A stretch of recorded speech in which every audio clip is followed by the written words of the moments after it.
is probably, in my opinion, the most important. Okay. So tactic 4, find the motivated lead generated. And it starts with saying, if your ship doesn't come in, swim out to it. So I'm going to read this first paragraph on page 49. Fewer leads, fewer showings, and increased days on market. The minute these signs show up, take notice. Don't ignore them. Don't wait to act. These are the early warning signs of what most likely is coming next. More inventory and fewer pending. This is the sequence of a shift. Demand slows down and supply builds up. It starts with fewer leads and ends with even fewer and even less closings. Buyers and sellers get thrown for a loop, and they in turn throw the market for one. What felt like an unlimited supply of buyers and sellers suddenly feels very limited. Abundance quickly shifts to scarcity. Okay, so the next paragraph starts with, but just because the market has moved from more to less doesn't necessarily mean you have to, right? And so what we're going to focus on this chapter is finding the motivated and really focusing on going out and getting the leads. Because essentially what's been happening, Chaz, are you new to real estate?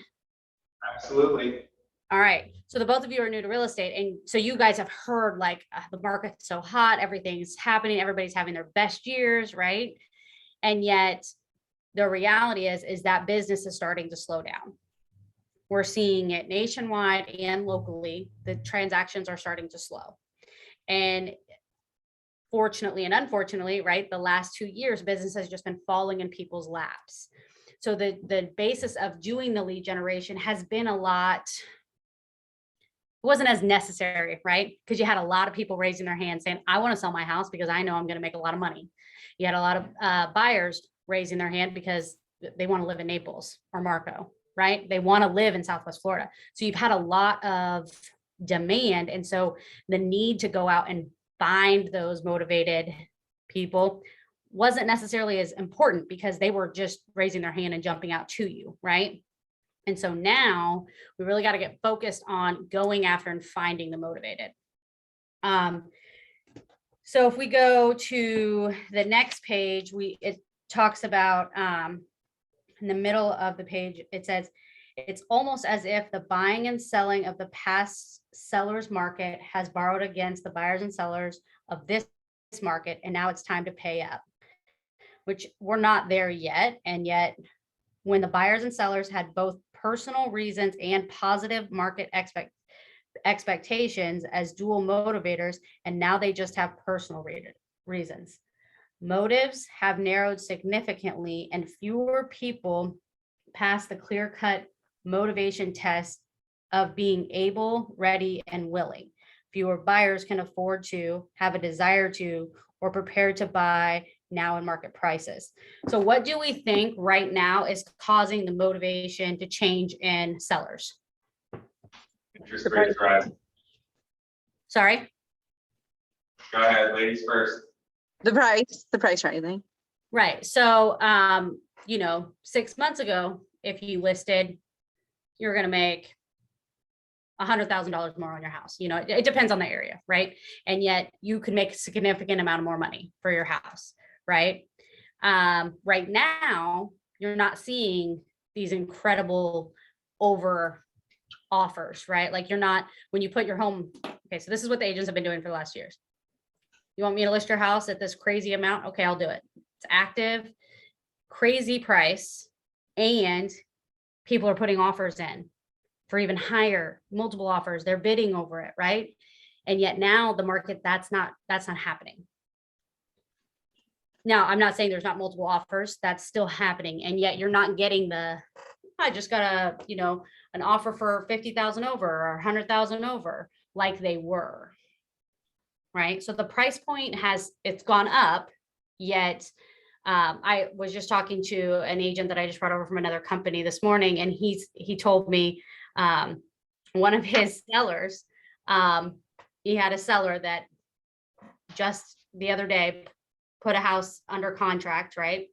And then they saw a few days later that another house went on the market and they actually wanted to back out and put it back on the market to see if they could get a higher price. The reality is they wouldn't get it, right? Like it would be very unlikely, and you can't cancel a deal like that without gambling with being sued, right? So Yeah.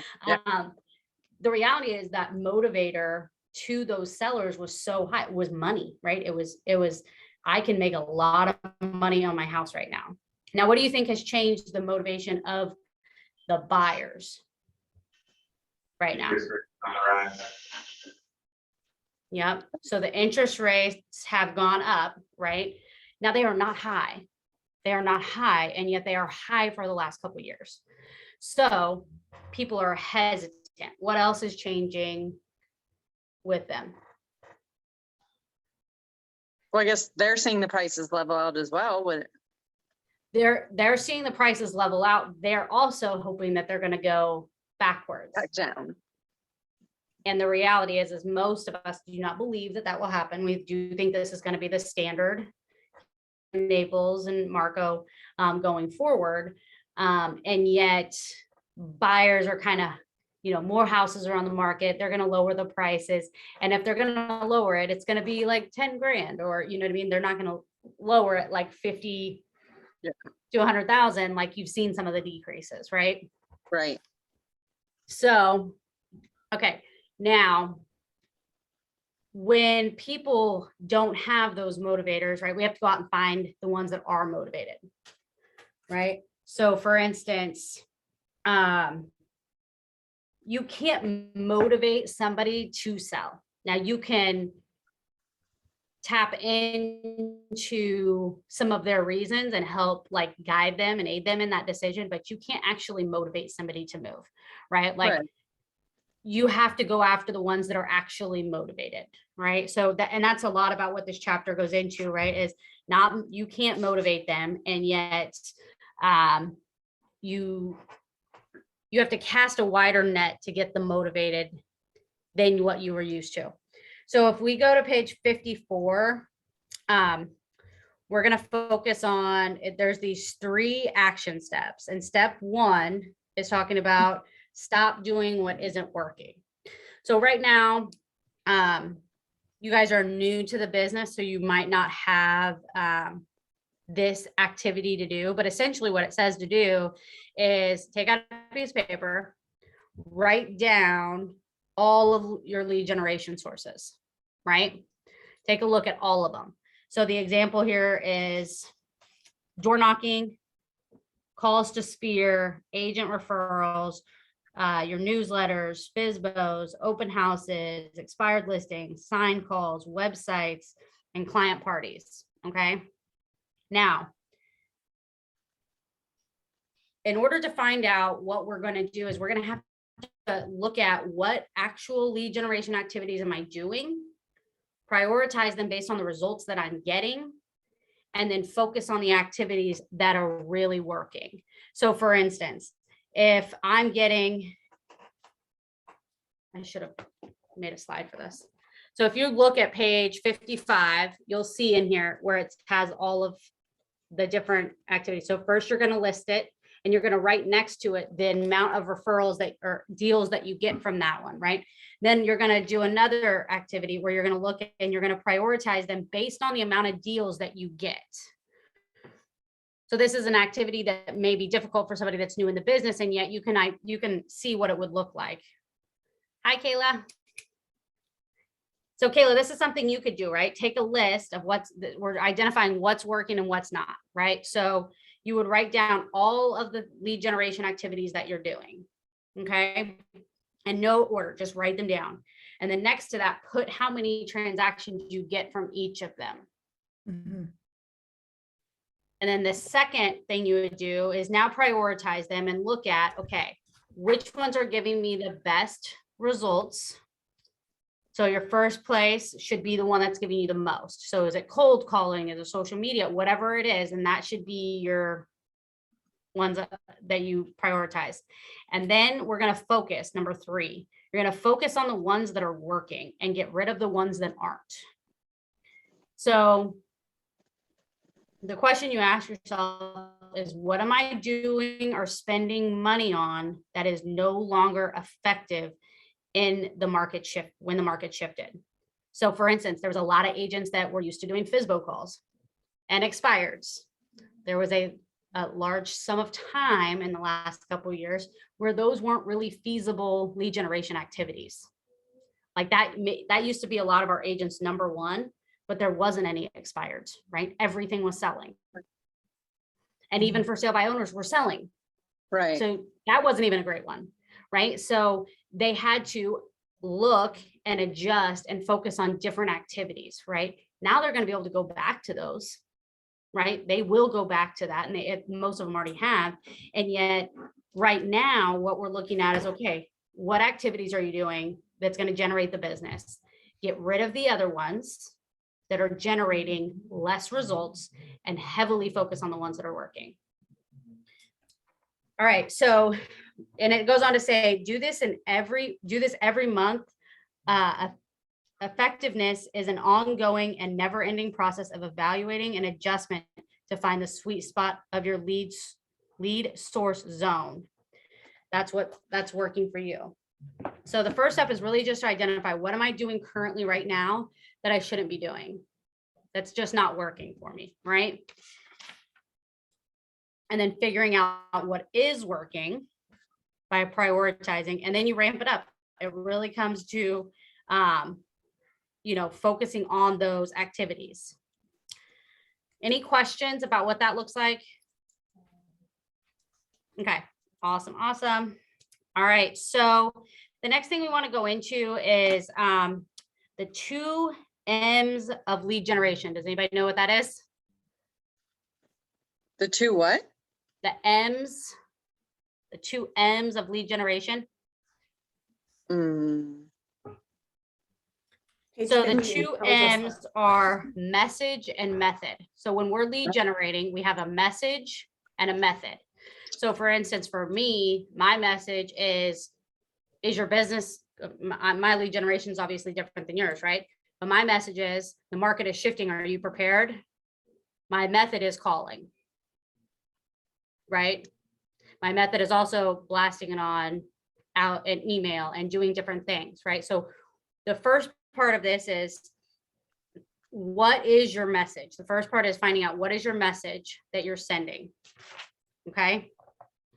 So is it a direct or indirect message?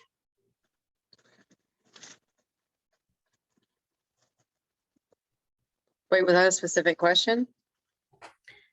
Just think about it, right? So there's 2 different types of ways of doing it. Can you hear me? Yeah. Yeah, I'm trying to move something off the screen in here, but Oh, okay. mouse isn't working. I should just pull this up on my own computer. All right. Your message must match your market to be effective. Okay. So like if I I started with the shift script. Okay. This is just an example. I started with the shift script when we started to notice the shift, but individual agents hadn't noticed it in their business yet. And some of them still have it. So when I'm calling, it doesn't exactly resonate with them yet. Right. Like the message isn't matching their motives and what they're feeling and seeing. So it was the wrong message at the time. Right. So what I'm saying is, you could go out and say, like, you want to be cautious that your message actually connects with what they're seeing and feeling, because sometimes we have insight yet that others don't have yet. Mm-hmm. So your message needs to be very clear to the market of the moment, not necessarily what we know is coming. Does that make sense? All right. So when motivation is low and there are fewer messages that work, the message you put out to attract prospective buyers and sellers is everything. Why would they want to contact you in this market? What would they get if they did? The 2 questions are a heart of effective messaging. The smartest lead generators know what people respond to the message that matter to them now. Right? So when I'm like, the market is shifting, it's going to shift, that they're like, I don't feel it, right? I don't feel it yet. I believe you, but it's not happening yet. Like when we call our buyers and we say, for instance, if you were to call your buyers and say, the interest rates, if you would have called them 2 months ago and said the interest rates are going to go up, they probably wouldn't have believed you. They would have said, yeah, they probably are, We're fine. but we're fine. Like, I'm going to continue to look and take my time. And now what's happened? You knew that it was going to happen. You had a great feeling it was going to happen and you had the right intentions, yet it didn't match what they were feeling. So they didn't connect with it. Right. So that's why it's important. It's not to say you shouldn't put that stuff out there, because you should definitely be being the expert, and yet remembering that your mass messaging needs to be something that's going to connect with people. And if that message doesn't work, having another one that will, right? Right now, like telling your buyers, interest rates are going to go up again. You're going to get priced out of this market. Having that conversation. These are just different messages, and this is why they need to reach out to you now. Like, that's the important one, not that it's going to happen. And that's kind of where a lot of agents, myself included, will kind of stumble. We were trying to be proactive, but if it doesn't have to do with the right now, it doesn't have the urgency behind it. Right. All right. So, all right, on page 59, messaging is built on a proven idea that people will contact you if there is some direct benefit to them. The opportunity to get something they want or need drives their contact. Promoting your personal brand matters a lot because of the validity it creates for you. But in a shifted market, personal branding alone without lead generation message won't get you the motivated leads you want. The effective message makes the phone ring, and it will do the heavy lifting of your lead generation. It will drive the force behind why people contact you. It goes on to say top agents will do both, and yet you have to. So like top agents will typically, they do both, right? And yet they probably do marketing a little bit more heavier than they do indirect. Yeah, prospecting, because because they've built the business, right? And yet when business slows, like we had a few of our top agents, right, that, at the beginning of the year, January, February, their business instantly felt an impact. And then it took other agents a little bit longer to feel it because they have a larger business, so they felt it quicker. Does that make sense? So when that happens, yes, still do your marketing, but in order to get that quick return and that quick step in your business, you need to do the prospecting. So that's when the marketing becomes less important and the prospecting of the right now motivated is more important. Okay. Any questions really about the indirect and direct messaging and of it? Okay.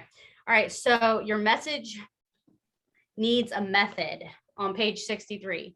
Now that you're clear about the message you will use, you must pick your method for getting them out.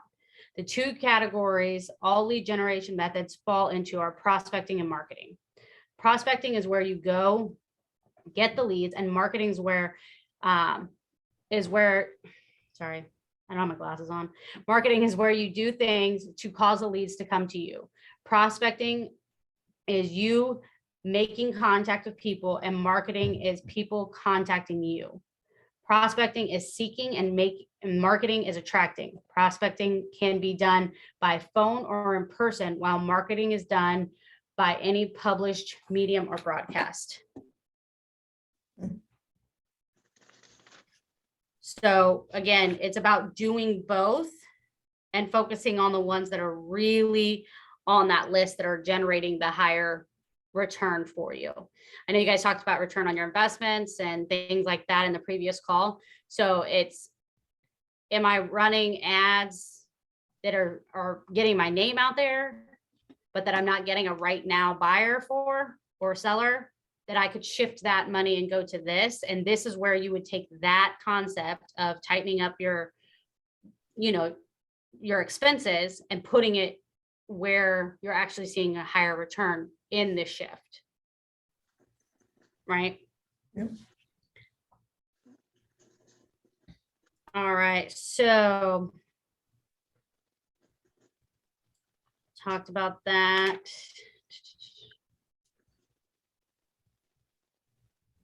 All right, so on page 67, when leads become fewer, prospecting increases. The research in the MREA shows that top agents used marketing-based and prospecting enhanced approach, but experience teaches us that in a shifting market requires that you move toward a prospecting-based business. You could still be marketing-based, but you're probably doing more prospecting than you were. It is all about meeting your lead generation goals. Prospecting tends to uncover motivated leads faster and keeps you more in control. Because prospecting puts you in immediate contact with people, you can get immediate feedback, and that is what you want in a shifting market. So again, this is just kind of drilling the same thing home. We can do the marketing, we can do all of these things, but if we're not going after in a shifting market when the transactions are slowing, and that business isn't just kind of hopping in your lap, you have to be more purposeful about circle prospecting and doing these things. All of the videos and the social media, that's great. And yet you want to go directly after motivated buyers and sellers. All right, so then it goes into ramp it up, and that means just focusing on those certain activities, right? So this is probably my favorite paragraph in the whole book, okay? So on page 72, at risk of being blatantly obvious, I can feel compelled to point out that in order for you to truly be a successful lead generator, you must actually do lead generation. You must do it a lot. You can't do it one day here and one day there. You can't do it for an hour here and an hour there. An inconsistent approach can get you leads, but it won't give you anywhere near the total number of leads you'll need when the market shifts. You're going to need a lot of leads. That means you're going to have to do a lot of lead generation. You must do it every day. You must do it for several hours a day. You must do it every work day for the rest of your career. You must ramp it up and keep it up. No negotiations. Got it? I mean, literally, there are so many things that will change in your business, but there's even a graph in here that goes over an inconsistent business, right? Like when agents get busy, they take their foot off the gas and then their business drastically goes down, and then they start lead generating and it goes up and back down, up and back down. If you consistently lead generate every single day, the business will come and you will have that steady income. But it's so easy, and that's what we're going into next, is to get away from that time block, to get away from that schedule of sticking to it. And Kayla and I were just talking about this earlier, right? There's so many opportunities where like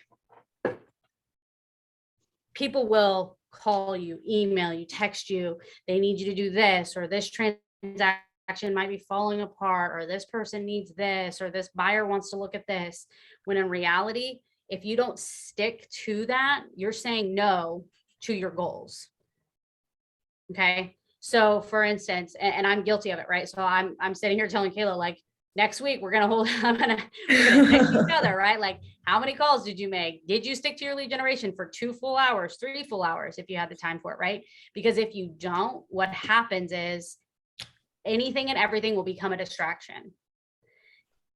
And then we won't hit the goal. And here's the thing, even when the market shifts, and I know for a fact that I have to make more dials to set the same amount of appointments to get the same conversion rate, right? So I know I'm dedicating what used to be I could hit my goal with 1 hour of lead generation a day. I can tell you right now, it's going to be at least 2, because I have to make way more calls, to have more conversations, to set more appointments. And I know it's the same is true right now for agents. Mhm. It might even be even harder, right? So it might be 3 hours, what used to you be able to do in 1. So the reality is it goes down to you sticking to the activities because the goal doesn't change. The market is slowing down, right? The market is slowing down. That's not me here to scare you or say this to worry you. The market is slowing down. And yet, what an awesome opportunity, because how many agents do not stick to their time blocking and do not lead generate or haven't lead generated in 2+ years? 80% probably. Oh, I would say 95%. Maybe. Yeah, I guess it could be right. I mean, the reality is even the strong lead generators before all of this happened in the last 2 years did it pretty consistently, right? But very few people are like a Corey and a Nico, like that are doing it, consistently, right? And yet when the market shifted and the business was coming, they didn't have to lead generate. You hear me? Like they literally didn't even really have to lead generate. Now, a lot of them still did. And that's why they took a lot of market share. And that's why their business grew, 200% when other people's grew 30% when the market grew 30%, right? So there's a reason why they took market share and they grew their business even more. Now, this is the same exact thing that's about to happen. The shift is so exciting for me because I know that the last major shift we had, 48% of the agents got out of the business. Okay. Keller Williams doubled in size at that same time. You have the tools and the strategies to go out and take massive market share. It's not this, fun, exciting thing to do lead generation for 2 to 3 hours a day. And yet if you do it, you will have a massive business, right? And you can call any of the top agents, go knock on their door and say, how many hours do you lead generate today? And they're going to tell you because they're going to have done it. Because that's what it takes to build a business, right? So what limiting beliefs do you have about time blocking or lead generating every day? What does that look like? My issue is that being a single parent of 3 kids, even when I got to coaching yesterday with Georges, I was like, I never feel like I have control in my life because things always come up. Like I was ready to go and could have been at 30 minutes early to my productivity coach meeting. So I looked productive, but one child didn't get to the bus stop. And so then I had to take it to school. And with 3 kids, it's like, I got a 33% chance of I have the schedule, but something messes it up. And then my problem is I can't shift it. You erase it, you replace it. Well, once I have 3 kids home at the end of the day, I have to be the mom and do all this stuff. It's like, there's not enough hours and I can't seem to find enough hours in the day when I have to replace stuff sometimes. Okay. So how many days a week do you think, well, let me ask you this, based on that, have you and Jordan set your goals? Yeah. I mean, when you say that, all we've set so far is we worked on my number and that, and then obviously my why. Okay. So next you'll be doing, essentially you'll be creating your business plan and your economic model and doing all that. Starting all that. So that you'll know what activities you need to do to hit that goal, right? And so maybe yesterday I did the class and then I even did my 411 for today. And then I sat here and I time blocked, but then it's like, okay, so I've time blocked 9 to 11. So that means I have to leave here at 8:45. Well, when the kid doesn't get to the bus stop, you know what I'm saying? It's that kind of stuff that then just seems to happen. That's life. We navigate through that. And yet when we're consistent, so I'll just be honest, this is what my coach would say to me. What do you need to happen? What needs to happen in order to make sure the kid's at the bus stop so that you don't miss your lead generation time? I guess I need to just be more on her to be on time, and I try to be, it just. No, I get it. I'm a mom.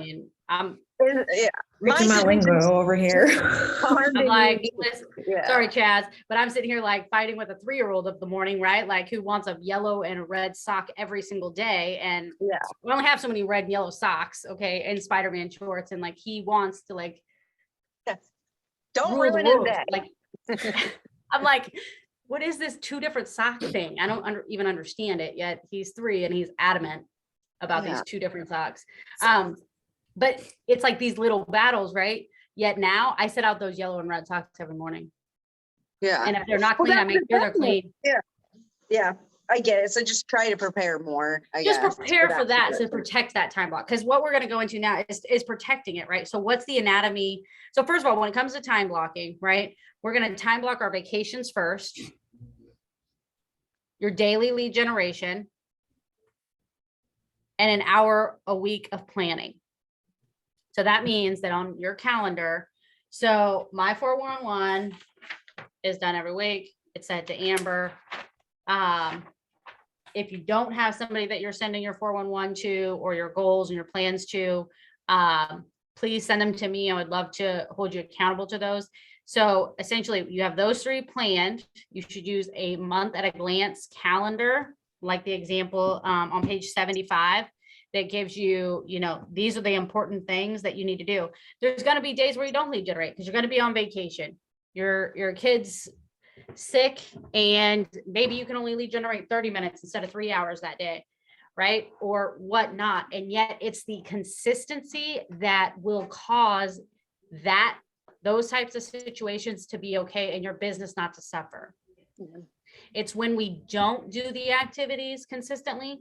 It's when we lead generate one day a week for an hour instead of 3 hours Monday through Friday. Right? That's when you don't have the consistent, predictable business. And so some agents will do it really good for like 2 weeks, then they drop off. Right. And they'll do it again for a week, drop off. And it's consistently doing it time on task, right? Over time. So on page 74, what'd you say? I said that was literally what I was just saying. I'm like, ups Yeah. and downs, and the consistency. And you're transitioning to another brokerage. So you got to give yourself some grace. And yet you're going to have a grace period. And then it's going to be like, all right, Kayla, Yeah. if you want this is what you have to do. Right. And so we know we can work it backwards based on the numbers. Mhm. If you know your conversion rate, like I know if I talk to 6 people, I'm going to set an appointment. Or if I get 6 no's, I'm going to get a yes. Mhm. So I literally go for no. I literally know that if I hear no 6 times on average, I'm going to get an appointment. Yeah. Sometimes it happens. I can get 2 yeses right in a row and then I'll get 12 no's. Right. And yet I know on average it's 12 or 6 that I'll get an appointment. Right now, I'll tell you it's closer to 10. Right. And so now I know I have to focus more. I have to do more dials to have more conversations to set the same amount of appointments. So that's really what it comes down to, doubling down on the activities that are working so that your goal never changes. The goal doesn't change. The activity and the time put into it will have to change when the market shifts. So on page 74, I love this. My job is to follow my schedule. If I do that, everything works. If I don't, I should be fired. That's what happens in the real world. It's pretty true. So as an independent contractor at Keller, Williams, Naples, or Marco, when you do not do your lead generation that you have committed to doing to hit the goals that you've committed to, it's firing you, right? You're the only one that has that ability. And yet, if you've made that a commitment to setting, making a certain amount of money to do certain things with your family, I mean, that's really what matters and is important. And that's what we're going to kind of hold you to. But you're the only one that can get up and make those phone calls or do that type of prospecting. Right? All right. So on page 74, the one thing all top producers have in common is that they consistently lead generate. On other issues, top agents are very different. But on this one, they are all have a common bond. They are disciplined in doing their lead generation activities. They do many things differently, but they all do one thing the same. They manage their time so that they can get their lead generation activities done every day. The challenge of a shift is that you won't have any choice. If you are inconsistent in doing your lead generation activities, you will most likely need to be concerned about surviving and Sorry, I really should have brought my glasses. If you are inconsistent in doing your lead generation activities, you will most likely need to be really concerned about surviving, and you will absolutely forget about thriving. So again, this is not said to scare you. This is to say, here's a successful time blocking schedule. This is what it looks like. And if you do it, like again, a lot of the top agents that lead generate on a regular basis, their business grew significantly more than the market did, right? The market grew 25, 30%. Their business grew significantly more, hundreds, right? Because they were consistently doing the activities and other agents weren't. So they took market share. There's not going to be any difference in this shift. When agents are consistently doing the work, they will take the market share.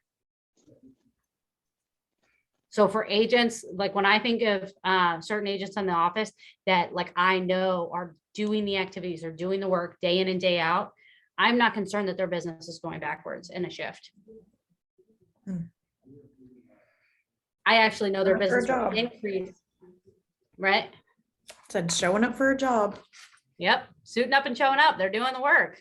Yep. I mean, and literally, I think that that's why, you know, a lot of agents, they like that, they come to the office and commit to it. I mean, we have agents that don't even have offices that come in and they work out of the back and out of the training room because they want to work out of here because it's like going to work and doing the activities, right? All right. So when we talk about the anatomy of what does that 3-hour block of lead generation look like? The first part is the first 30 minutes, right? So if you start at 8:30 to 9, that's your prepare phase. Okay. So you're going to prepare for your lead generation. What does that look like? That is creating your call list, making your flyer for door knocking, whatever lead generation you're doing, you're getting ready for it.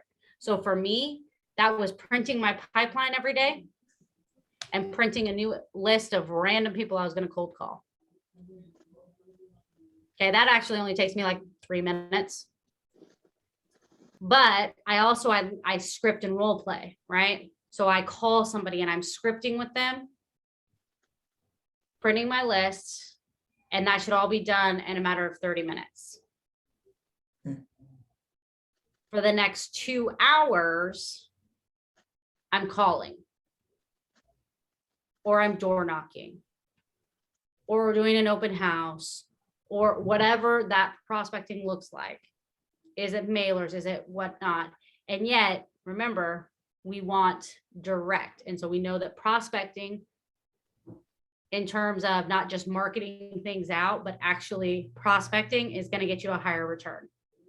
So you may spend an hour cold calling, and you may spend an hour doing handwritten notes or doing a mailer, right? And yet I would do a really heavy focus on that prospecting, picking up the phone and calling.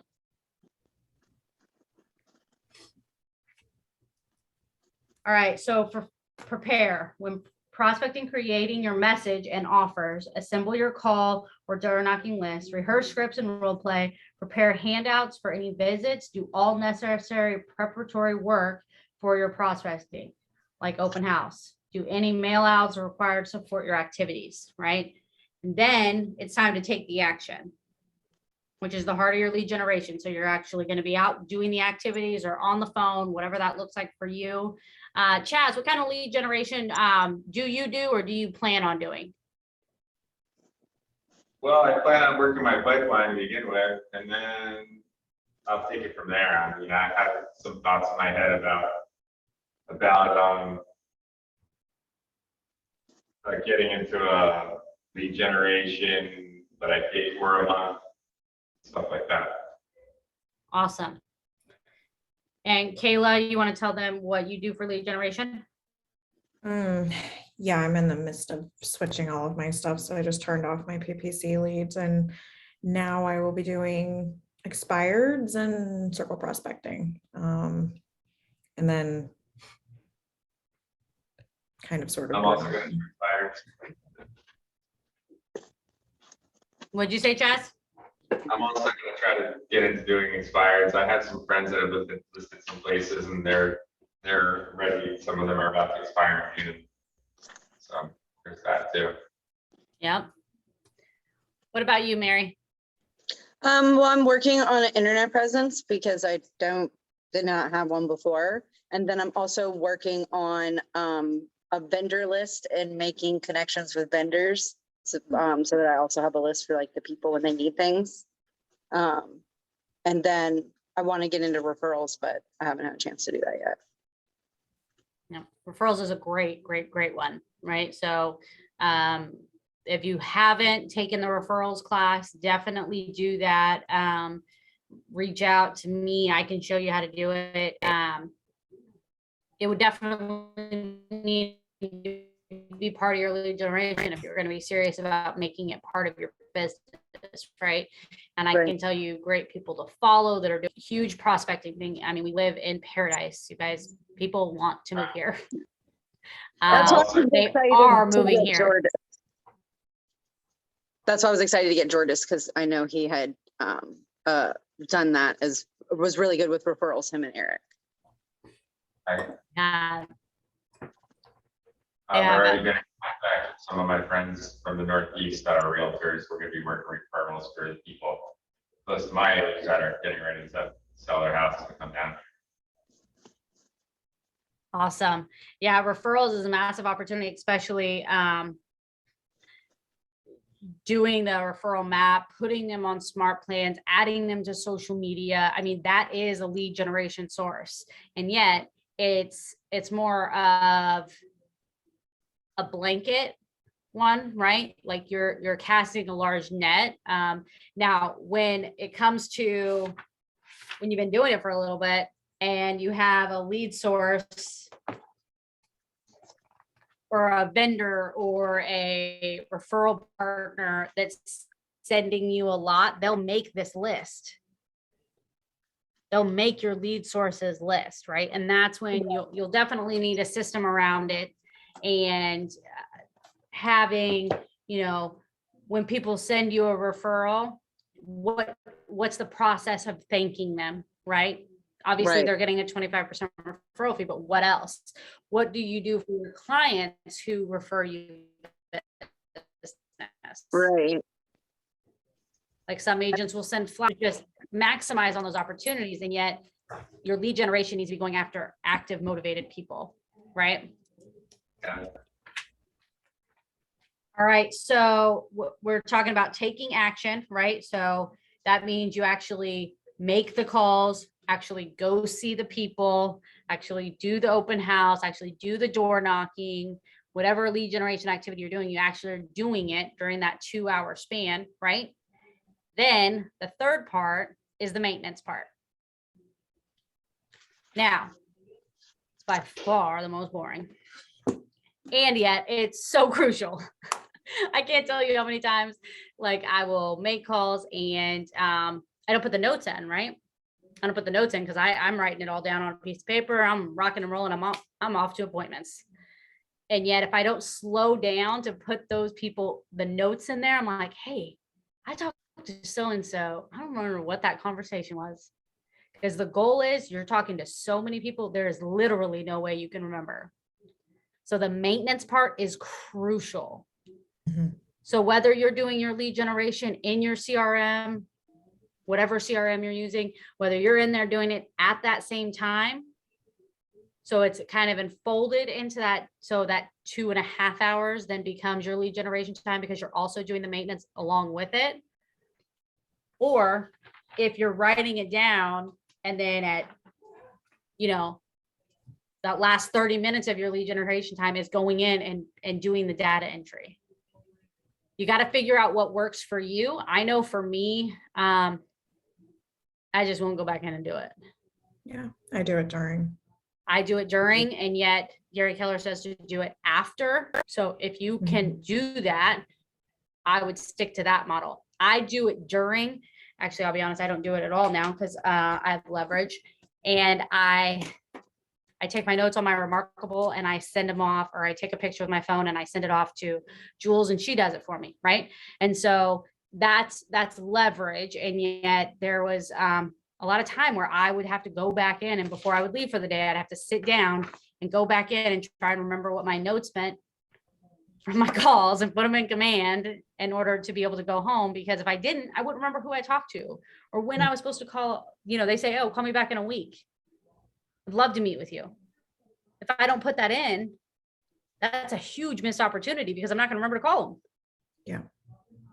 And so if they ask you in the preparation time, if they say, hey, yeah, I'd love a CMA, or I'd love for you to put me on a search, or would love to know more information about this, most agents would stop what they're doing and do that CMA right then.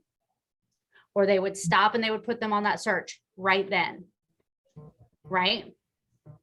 Instead, what you should do is continue making your calls and then do what you've promised or any maintenance activities.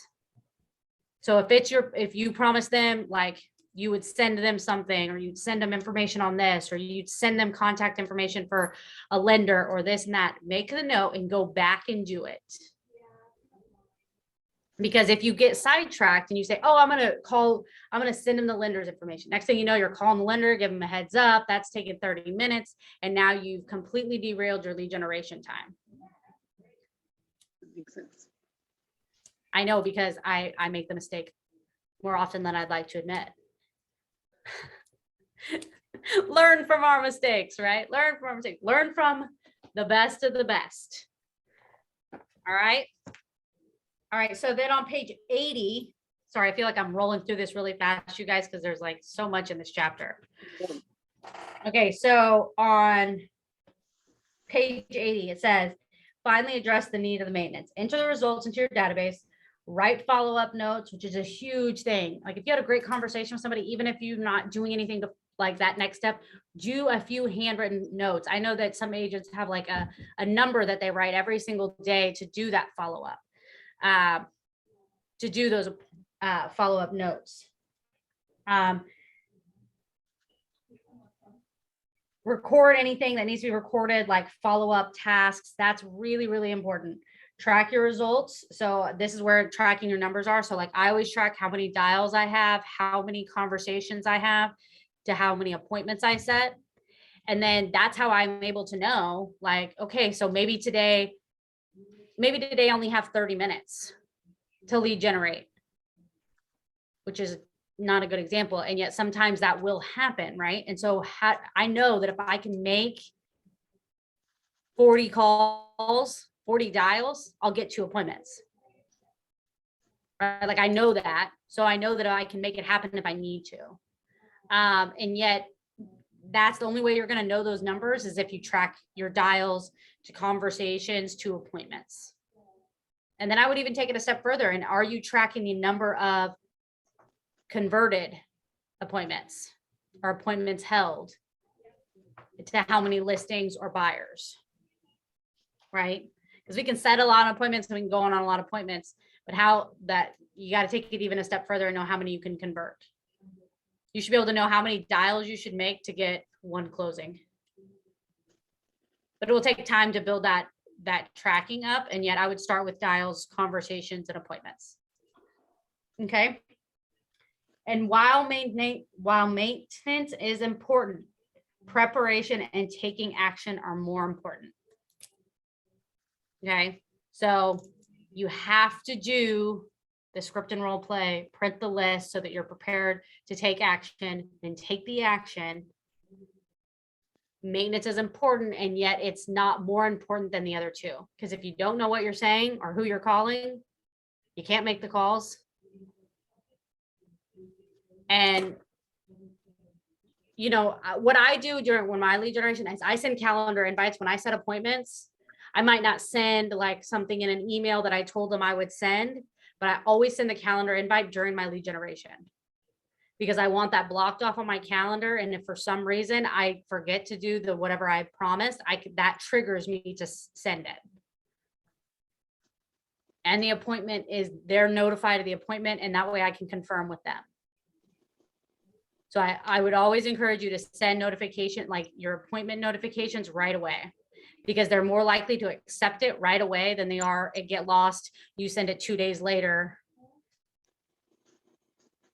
Then sometimes it gets lost in their email and they don't even really remember what it was about, right? So you want to make sure that you're sending it right away. I would do the calendar invites right away. Okay, so that was so much information. And last thing I want to point out on here is on page 80, this goes over the graph I was talking about. You'll see it has that dotted line and then that solid line. That solid line is the one where agents are lead generating. They're lead generating a lot. They get busy because they were lead generating, right? And then it goes whoop way down, and then so does their business.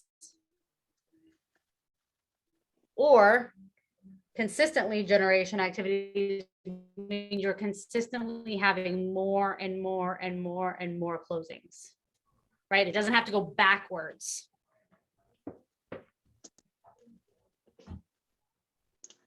Does that graph make sense, Kayla? Yeah. For sure. All right. Last but not least, lead generation is a contact sport. It means making contact with people through prospecting, marketing.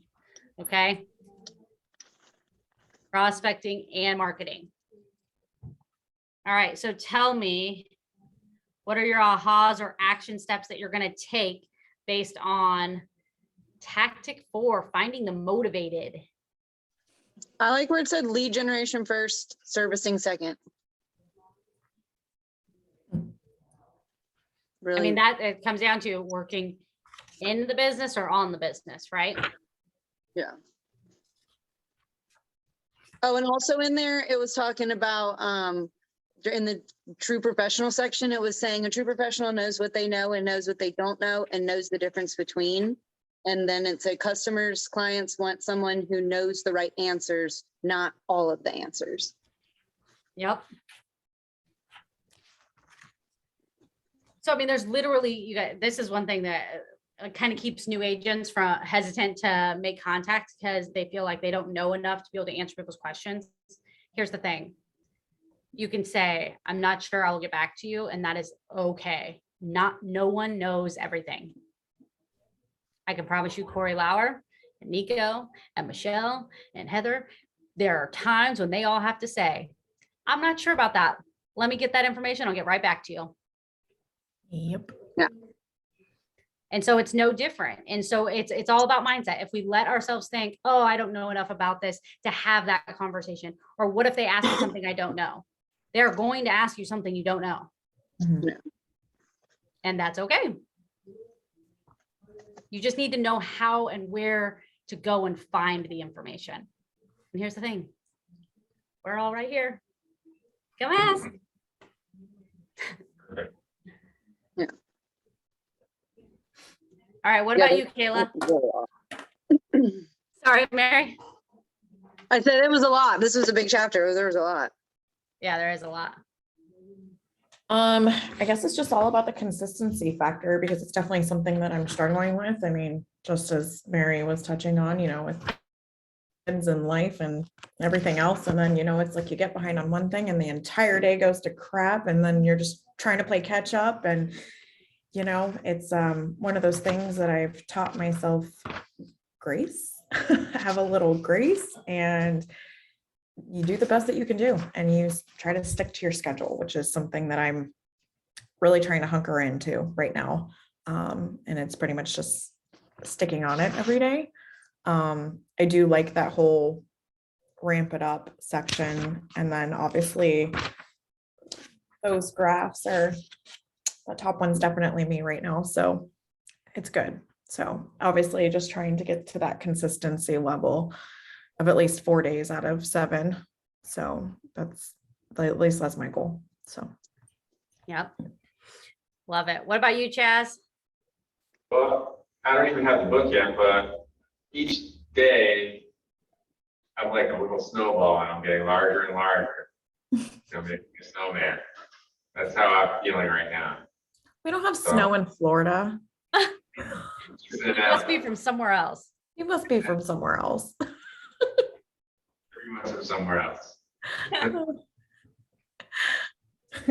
Awesome. Well, I've make been sure you here go since get that. I've been number. down here since 2007. Say it again. I've been down here since 2007, however. Longer than me. Longer than Mary.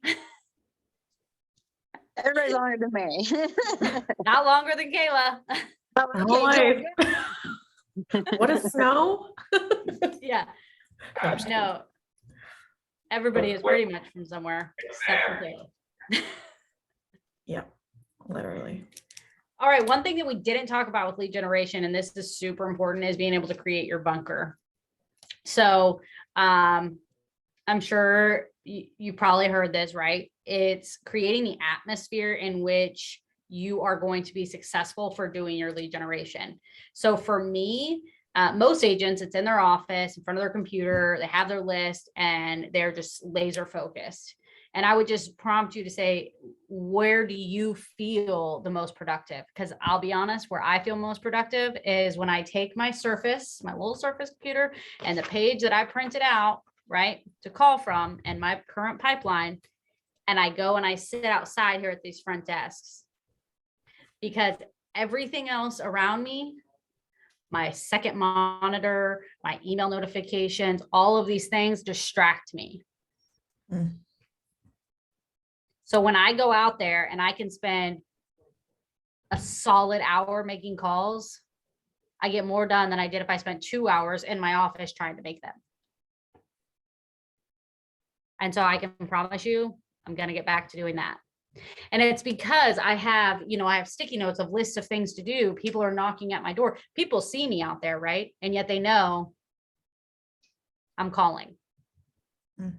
So a lot of agents, the things that they do to build their bunker is you go to the bathroom beforehand. You set timers to break up the lead generation based on, like, are you doing circle prospecting for an hour? Are you doing pay-per-click for 30 minutes? Like break it down and set it into smaller chunks if you need to. Have your snacks in your office, go to the restroom beforehand, make sure you have something to drink, and put your phone on do not disturb and do it, right? But however, they call it going to the movies. See You guys that. heard that one yet? Uh-uh. So when you go to the movies, what do? You take your snacks, you got your stuff, you're focused on the movie for 2.5, 3 hours, right? You're just focused on that. Phone's on silent. And then when you leave the movie, you can check your voicemails, you can check your text message, and you're going to have a lot, right? You're going to have a lot. And then people will start to realize that you don't respond during that time. And nothing is going to fall apart in 2 hours. It might. 3 hours. People might think it's going to, and yet it'll be okay. It'll be okay. So they say, go to the movies every single day. Yep. So, and for some people, like Mary, that may be for you sitting at your table right here, right? Or your desk. For others, it's coming and working in the training room. For Kayla, it's driving from Estero to come and have an office here so that she can get focused and do the activities that she needs to do. Some people can work at home. Some people can prefer to work at the office because they get away. Whatever it is that you're building your bunker where you are focusing, you'll be able to tell the difference when you find that place, because you'll be able to rock it out for a short amount of time and get so much more accomplished than in a different environment. Like, I'm going to have to tell Amber today after teaching this class, I have to get back to doing my lead generation outside, because I know that I will crush it. Like, that's what's holding me back for sure. Yeah. It's the bunker concept of it. Right. And so knowing what we need to be held accountable to, having an accountability partner, having a script partner. So if you don't have a script partner, finding one so that you can discuss, like, okay, let's talk at 8:15 and script for 15 minutes. Like, when you call, if you pretend like you're the agent or you pretend like you're the buyer, right? And you just roll through it. It should take 15 minutes and then you're off and going. Text that person, they can be your accountability partner. Texting them, letting them know I made my calls. This is how many appointments I set, or this is how many conversations I have. That way you're having that accountability piece. And if you don't have one, call me, text me. All righty. We're past time. I appreciate you guys. We appreciate you. Thank you. Thank you, Bye, Gloria. Jazz. Nice meeting everyone. Yeah, have a good day. Bye. Bye.